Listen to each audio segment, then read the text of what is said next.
This video teaches you how to use the S2 remote control to fly a mobile drone simulator. You will need to prepare the following in advance. S2 remote control USB to Type-C adapter. Remote control data cable mobile simulator. Step 1. Connect the simulator. After installing the simulator, enter the interface to connect one end of the data cable to the adapter and plug it into the Type-C port on your phone. Open the cover on the top of the remote control and connect the other end of the data cable to the remote control. Press and hold the power button to turn on the remote control. Step 2. Calibrate the controller. Select the input mode on the right side of the interface. Choose USB controller, click Calibrate controller. Enter the calibration interface. Return the left and right joysticks of the S2 remote control to the center position. Click OK, then follow the on-screen instructions. Push the left joystick all the way to the left, click OK, and the white circle will change to you in English.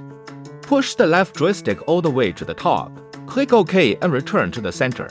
The white circle will change to THR. Push the right joystick all the way to the left. Click OK, the white circle will change to roll. Push the right joystick all the way to the top. Click OK, the white circle will change to pit. After calibration is complete, enter the joystick adjustment interface. Move the left and right joysticks. Check if the joystick direction matches the screen interface. Direction if not, click reverse if they match. Click OK. Step 3. Flight interface operation. Calibrate the controller below, select throttle bottom 0. We select the first map for training. The first box in the upper left corner of the flight interface. There are 3 mode options: self-leveling mode, stunt mode, 3D mode. Beginners are advised to fly in self-leveling mode in this mode. When you release the joystick, the drone will automatically return to a level state. Advanced users can fly in stunt mode in this mode. When you release the joystick, the drone will not automatically adjust its posture and will rely entirely on manual control. 3D mode allows the drone to fly upside down. This mode is rarely used in actual flight and does not significantly improve quadcopter flight capability.